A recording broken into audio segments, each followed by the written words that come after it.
सुधीजन, श्रीमदाद्य शंकर ने अद्वैत वेदांत की धर्म ध्वजा को न केवल गगनांदोलित किया, श्री आदिशंकर ने ब्रह्म सूत्रों की न केवल व्याख्या की, अपितु धर्म को प्रतिष्ठित करने के लिए, समाज को बचाने के लिए तथा इस समाज की संस्कृति को एक दिशा देने के लिए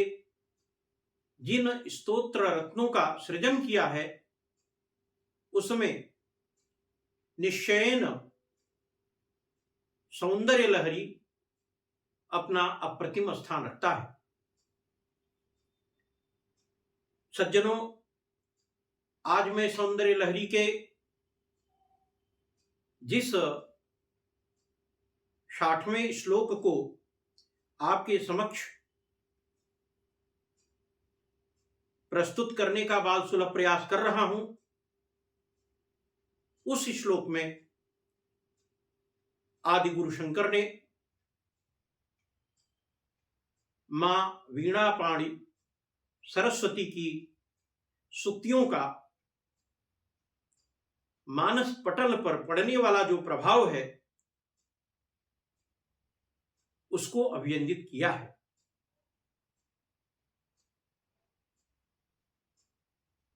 यह कहना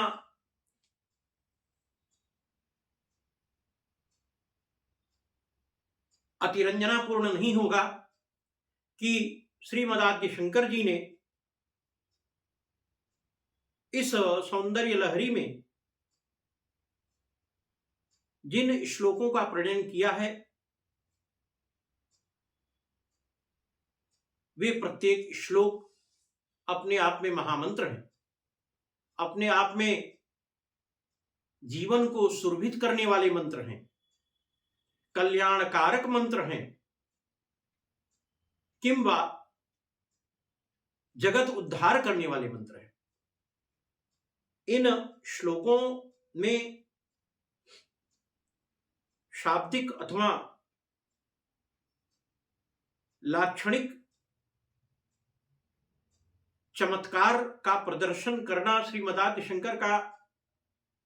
उद्देश्य कदापि नहीं था, किंतु श्री राजराजेश्वरी महात्रिपुर सुंदरी के अनिंद्य अनघ रूप लावण्य की मूर्तिमंत विवेचना करते समय श्री आदि गुरु शंकर जी ने अलंकार निरूपण,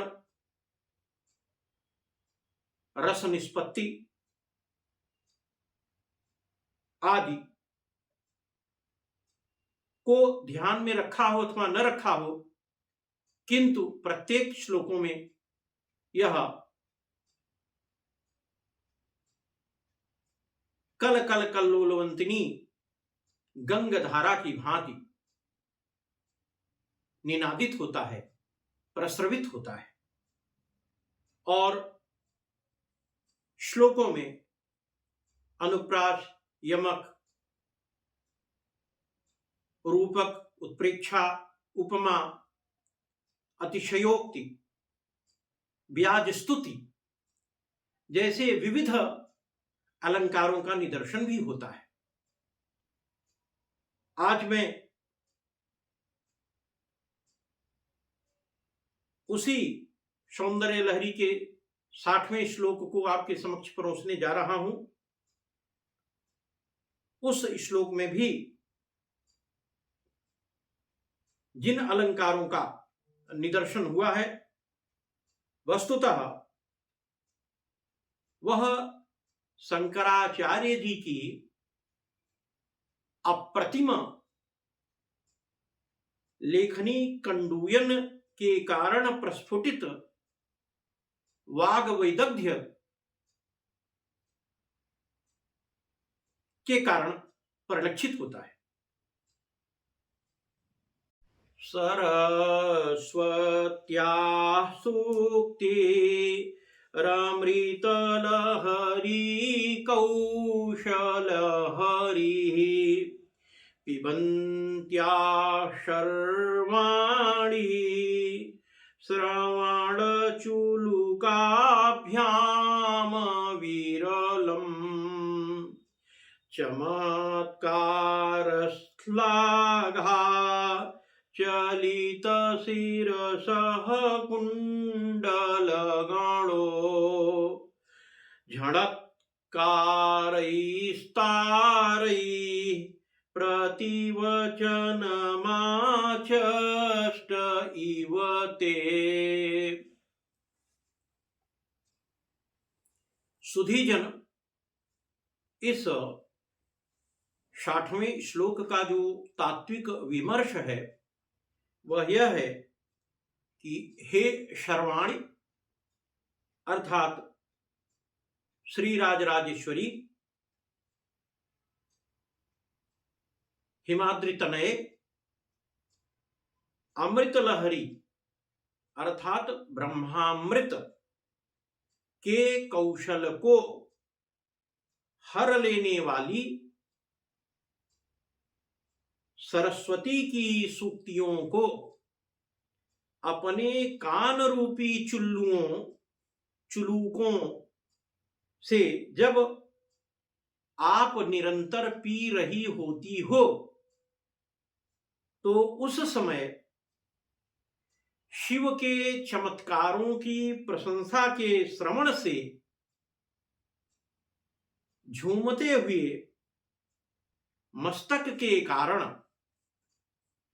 आपके कुंडलों के जो गण हैं, कुंडलों का युग्म है, जोड़ है, वह अति उच्च स्वर में झंकृत होता है। उस झनकार से जो प्रतिवचन, शाब्दिक वचन उठते हैं वे मानो भगवान शिव के स्तुति में मां भगवती सरस्वती की सूक्तियों के सदृश वाह वाह सा प्रशंसित कर रहे हैं। यह श्लोक अव्यंजना की दृष्टि से देखा जाए, भाव प्रवणता की दृष्टि से देखा जाए तो अत्यंत ही हृदयस्पर्शी है और मन को झंकृत करने वाला है। सुधीजन, इस श्लोक का यदि तांत्रिक विमर्श किया जाए तो इस श्लोक से श्रीम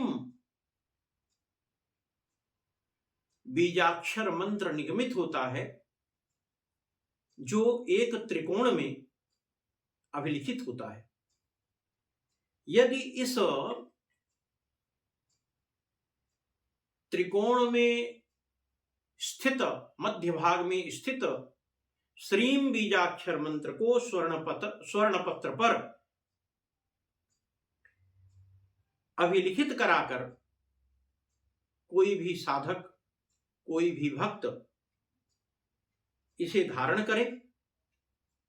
और इस श्लोक का 1001 बार आवर्तन करे तो निश्चित रूप से यह कहा जा सकता है कि उस साधक को सभी प्रकार के विद्याओं की प्राप्ति होगी,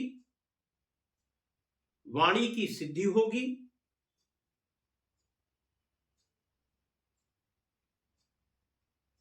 तथा वह परीक्षा में सदैव उच्च कोटि का फल प्राप्त करेगा। इस श्लोक का आवर्तन वाचा सिद्धि के लिए और सभी प्रकार परापश्यन्ति वैखरी आदि सभी प्रकार की सिद्धियों के लिए और जीवन में सफलता प्राप्त करने के लिए विशेषकर विद्यार्थियों को अवश्य ही इसकी साधना करनी चाहिए। धन्यवाद।